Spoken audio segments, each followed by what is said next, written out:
அனைவருக்கும் வணக்கம். எங்கள் முந்தைய வீடியோ அமர்வில் நாங்கள் இதை கற்றுக்கொண்டோம். டார்ஷன் பாரின் கூறுகளை அகற்றவும், டார்ஷன் பாரை அசெம்பிள் செய்து வாகனத்தில் பொருத்தவும், காயில் ஸ்பிரிங்கை அகற்றவும். இதன் தொடர்ச்சியாக இந்த அமர்வில் நாம் பின்வருபவை கற்றுக்கொள்ளப் போகிறோம். காயில் ஸ்பிரிங்கை அசெம்பிள் செய்யவும், ஷாக்கல்ஸை அகற்றவும், ஷாக்கல்களை ஆய்வு செய்யவும், லீஃப் ஸ்பிரிங்கை அகற்றவும், தேய்ந்த பாகங்களை ஆய்வு செய்து மாற்றவும், லீஃப் ஸ்பிரிங்கை அசெம்பிள் செய்யவும், லீஃப் ஸ்பிரிங்கை மீண்டும் பொருத்தவும். இதை செய்ய தேவையான கருவிகள், துணை கருவிகள், இயந்திரங்கள் மற்றும் பொருட்களை சேகரிப்போம். Trainees tool kit 1, jack 1, hammer 1, vehicle 1, leaf spring தேவைக்கேற்ப, ஷேக்கல் தேவைக்கேற்ப, காட்டன் பேஸ்ட் தேவைக்கேற்ப, கிரீஸ் தேவைக்கேற்ப, ஆயில் தேவைக்கேற்ப, புஷஸ் ரப்பர் தேவைக்கேற்ப. காயில் ஸ்பிரிங்கை அசெம்பிள் செய்யவும். கீழாமை ஒரு புஷ் மற்றும் நட் மூலம் பிக் செய்யவும். மேலாமை ஒரு புஷ் மற்றும் நட் மூலம் பிக்ஸ் செய்யவும். கீழ் கையில் காயில் ஸ்பிரிங் மற்றும் ஷாக் அப்சர்பரை செருகவும். கீழ்கையின் கீழ் ஒரு ஜாக்கை வைத்து அதை உயர்த்தவும். கைகளை சீரமைத்து உள் ஷாஃப்டை வாஷருடன் செருகவும், ஸ்பிண்டில்களை இறுக்கவும். அப்பர் பால் ஜாயிண்ட் மற்றும் லோயர் பால் ஜாயிண்ட் மற்றும் ஸ்பிண்டில் உடன் இணைத்து அதை இறுக்கவும். ஷாக் அப்சர்பர் நட்டை மேலே சரி செய்து அதை இறுக்கவும். கேஸ்கட்டை சரி செய்யவும். ஸ்பிண்டிலில் பிரேக் அசெம்பிளியை பொருத்தி போல்ட்களை இறுக்கவும். கிரீஸ் ரீடைனருடன் இன்னர் பியரிங்கை செருகவும். பிரேக் ட்ரம்களை சரி செய்யவும். அவுட்டர் பியரிங்கை வாஷர் மூலம் செருகவும். அட்ஜஸ்டிங் நட்டை இறுக்கி பியரிங் பிளேயை சரி செய்யவும். ஸ்பிண்டில் கேஸ்ட்ரல் நட்டை சரி செய்து அதை இறுக்கவும். காட்டர் பின் மற்றும் கிரீஸ் கப்பை சரி செய்யவும். கீழ்கையின் கீழ் ஜாக்கை வெளியே எடுக்கவும். வீலை சரி செய்து வீல் நட்களை கையால் இறுக்கவும். வாகனத்தை ஜாக் செய்து சேசிஸ் ஆஸ்களை வெளியே எடுக்கவும். ஜாக்கை விடுங்கள். குறிப்பிட்ட டார்க்யூவுக்கு ஏற்ப வீல் நட்களை இறுக்கவும்.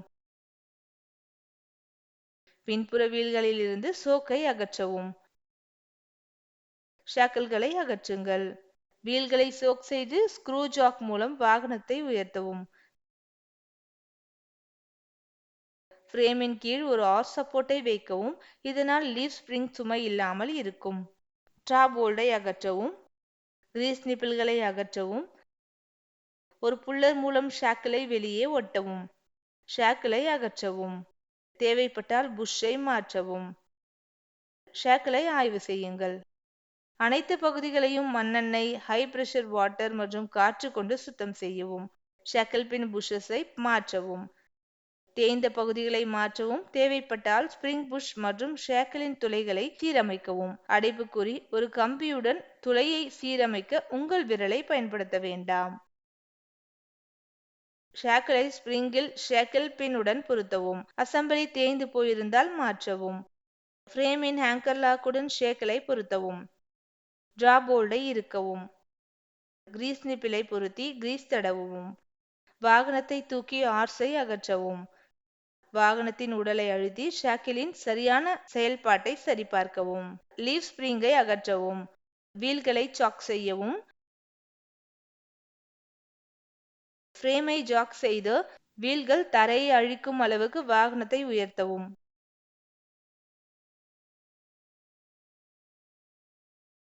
ஃப்ரேமை ஆதரிக்க ஒரு ஆர்ஸை வைத்து ஜாக்கை வெளியே எடுக்கவும். ஷாக் அப்சார்பர் வழங்கப்பட்டிருந்தால் டிஸ்கனெக்ட் செய்யவும். கிளாம்ப் போல்டை ஷாக்கிளை இருந்து அகற்றவும்.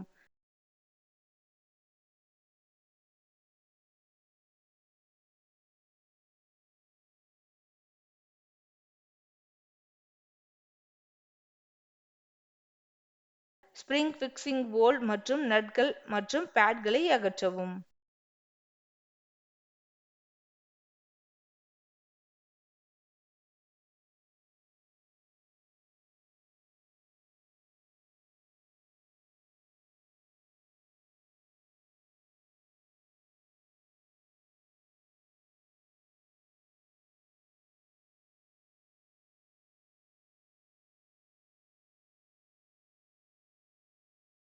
ஆக்சில்களை ஆதரிக்க ஜாக்கை வைக்கவும். கிரீஸ் நிப்பில்களை அகற்றவும். சிறப்பு கருவிகளின் உதவியுடன் ஷாக்கிள் பின்களை அகற்றவும். ஆக்சில் இருந்து லீஃப் ஸ்பிரிங் அசெம்பிளியை அகற்றவும். தேய்ந்த பாகங்களை ஆய்வு செய்தல் மற்றும் மாற்றுதல். ஸ்பிரிங்கை ஒரு அழுத்தத்தில் வைத்து ப்ரீ கேம்பரை அளவிடவும். முழு லோடை பயன்படுத்துங்கள். கேம்பரை கவனியுங்கள். இது நெகட்டிவ் கேம்பராக இருக்கும். ஸ்பிரிங் ஐகளை அழுத்தத்தில் அதிக விமானத்தில் அமைக்கவும். பேஸ் பிளேட்டுக்கும் இடையிலான தூரத்தை அளவிடவும்.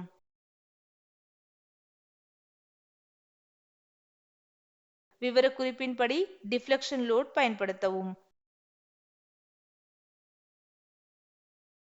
விவரக்குறிப்பின்படி டிஃப்ளெக்ஷன் லோட் பயன்படுத்தவும். மீண்டும் ஸ்பிரிங் சென்டருக்கும் பேஸ் பிளேட்டுக்கும் இடையிலான தூரத்தை அளவிடவும்.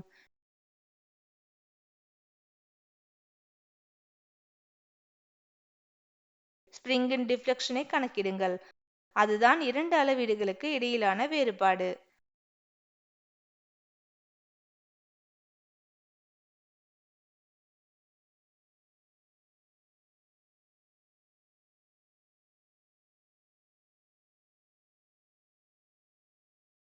டிஃப்ளெக்ஷன் பரிந்துரைப்படி இல்லை என்றால் ஸ்பிரிங்கை ஒரு வைஸில் உறுதியாக பிடித்து ஸ்பிரிங்கிலிருந்து நட்கள் மற்றும் போல்ட்களை அகற்றி கிளாம்பை கிளாம்ப் செய்து வைஸை மெதுவாக விடுக்கவும்.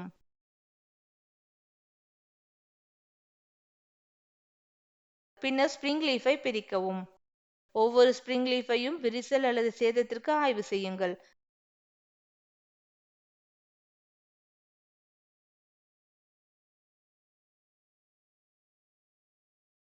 ஸ்பிரிங் லீஃபை மெல்லிய எண்ணெயுடன் சுத்தம் செய்யவும். கிராஃபைட் எண்ணெயை பயன்படுத்தி விரிசலை கவனிக்கவும். சேதமடைந்த லீஃபை மாற்றவும்.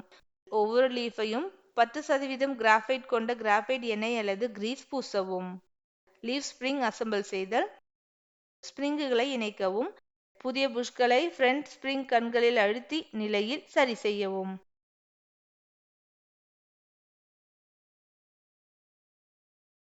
சிதைந்திருந்தால் கிளிப்களை நேராக்கவும். ஸ்பிரிங் இணையை சரிபார்க்கவும். முதல் லீஃப் இணையாக இல்லாவிட்டால் நிராகரிக்கவும். படி 5 இறுதியாக கிளிப்களை பொருத்தி நட்களை இறுக்கவும்.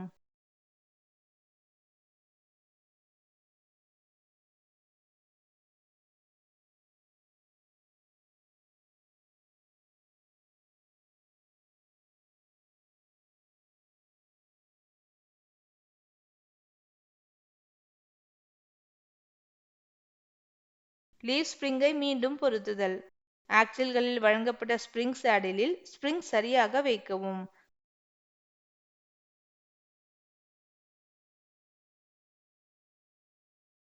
ஒரு சுத்தியலை பயன்படுத்தி ஸ்பிரிங்கை ஹேங்கர் பிராக்கெட்டில் சீரமைத்த பிறகு ஷேக்கிள் பின்னில் ஒட்டவும்.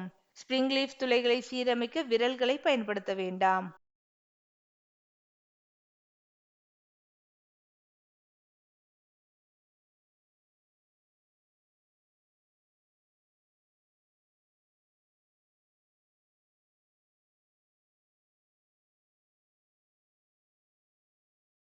ஸ்பிரிங் ஷாக்கிள் மற்றும் ஸ்பிரிங் பிராக்கெட்களின் கிளாம்ப் போல்ட்களை சரிசெய்து இறுக்கவும்.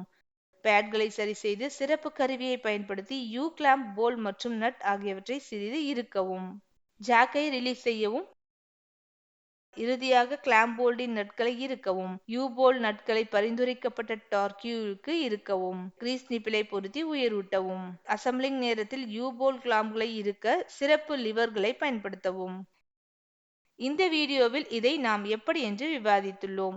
காயில் ஸ்பிரிங்கை அசெம்பிள் செய்யவும், ஷாக்கிள்ஸை அகற்றவும், ஷாக்கிள்களை ஆய்வு செய்யவும், லீஃப் ஸ்பிரிங்கை அகற்றவும், தேய்ந்த பாகங்களை ஆய்வு செய்து மாற்றவும், லீஃப் ஸ்பிரிங்கை அசெம்பிள் செய்யவும், லீஃப் ஸ்பிரிங்கை மீண்டும் பொருத்தவும். இந்த பதிவை பற்றிய தெளிவான புரிதல் உங்களுக்கு இருக்கும் என்று நம்புகிறேன். அனைவருக்கும் நன்றி. அடுத்த வீடியோவில் சந்திப்போம்.